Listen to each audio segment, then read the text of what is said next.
Ciao a tutti ragazzi, qui come sempre Desk vi parla e oggi vi voglio presentare la mia nuova build sul Dread. Build che ho rivisto dopo le modifiche fatte sul calcolo del colpo critico. Adesso infatti potremo avere un critico rosso, quindi ho deciso di rivisitare un pochino la build. Per mostrarvi il Dread in azione ho deciso di registrare una partita Sterminio 2. Non ho registrato Sterminio 3 perché al momento non avevo chiavi e comunque il video rende l'idea lo stesso. Come potete vedere, adesso qua siamo dalla media distanza, fa parecchio male. Sto usando come al solito corrosione nelle torri. Critico rosso, 11.000 danni, insomma, fa parecchio male. È un'arma molto precisa, poi ve ne parlerò più avanti dove vi farò vedere come l'ho moddato, ma non amo molto i V-Caliber sugli archi, per motivi che vi preciserò poi nella parte finale del video.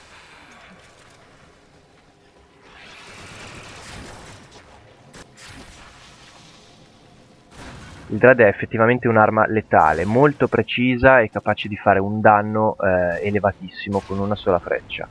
Chiaramente utilizzo Split Chamber, per cui di fatto le frecce in genere sono due. È importante ricordare che quando proccheremo Split Chamber, quindi spareremo due frecce, non è detto che entrambe crittino. Potrebbe crittare una, l'altra no, o meglio, una potrebbe fare il critico giallo e l'altra il critico rosso, perché comunque se caricheremo il colpo fino in fondo avremo il 100% di fare un critico giallo. E stando alla mia build invece avremo un 25% di probabilità di fare il critico rosso. Come potete vedere non ci sono nemici che riescano a reggere i colpi del Dread. Tendenzialmente qualunque avversario che non sia un boss verrà giù con una, massimo due frecce. Magari nel caso in cui non caricassimo il colpo al 100% probabilmente potremmo non crittare, quindi potrebbero essere necessari due frecce, ma è veramente difficile.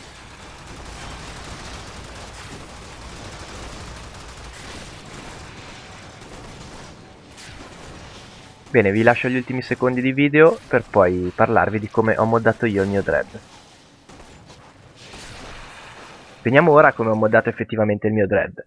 Rispetto alla guida precedente cosa è cambiato? Ho inserito 3 forma, quindi ho 2 polarità V aggiuntive rispetto alle 2 polarità V innate sul Dread, e ho inserito una polarità con la stanghetta orizzontale.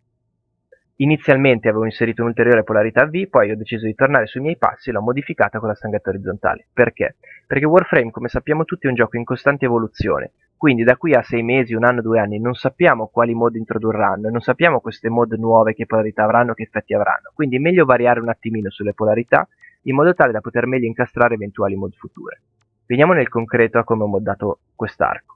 Ho inserito Point Strike, Vital Sense e Hammershot, che sono le 3 mod fondamentali per qualunque arma basata sul danno critico.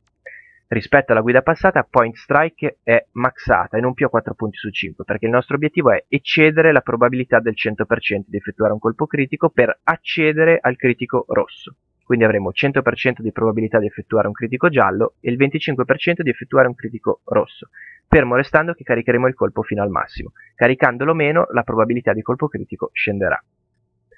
Poi andiamo ad inserire Serration e Split Chamber per aumentare i danni totali della nostra arma e 2 mod elementali per creare l'elemento ibrido che ci interessa. In questo caso elettricità e veleno per avere corrosione, che ho utilizzato nel video che avete appena visto.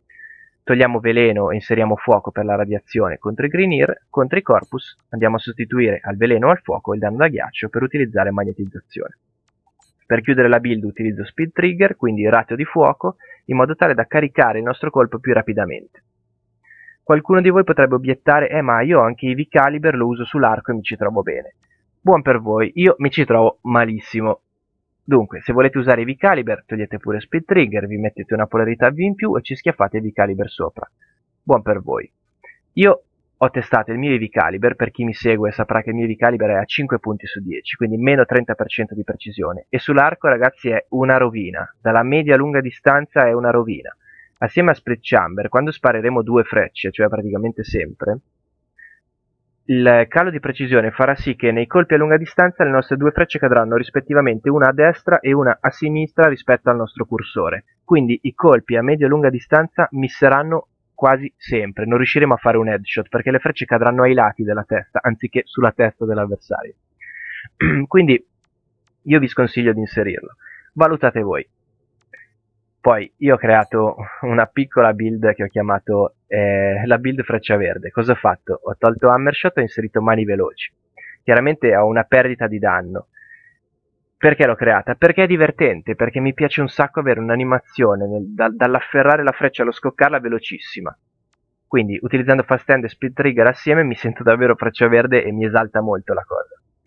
Non è sicuramente la build che fa più danno, l'ho creata a puro scopo di divertimento mio personale, però perché ve ne sto parlando? Per spiegarvi una cosa, giocate un po' con le statistiche, non orientatevi solo sul danno. Qui abbiamo ratio di fuoco, qui abbiamo velocità di ricarica. Sì, velocità di ricarica. Esiste anche un'altra mod che si chiama Shred, che fa 30% di ratio di fuoco aggiuntivo più punch through, cioè ci permette di colpire più avversari uno in fila all'altro. Per cui giocate su anche la statistica di velocità, perché sull'arco può veramente andare a cambiare la vostra esperienza. E andate a cercare con la composizione che fa per voi.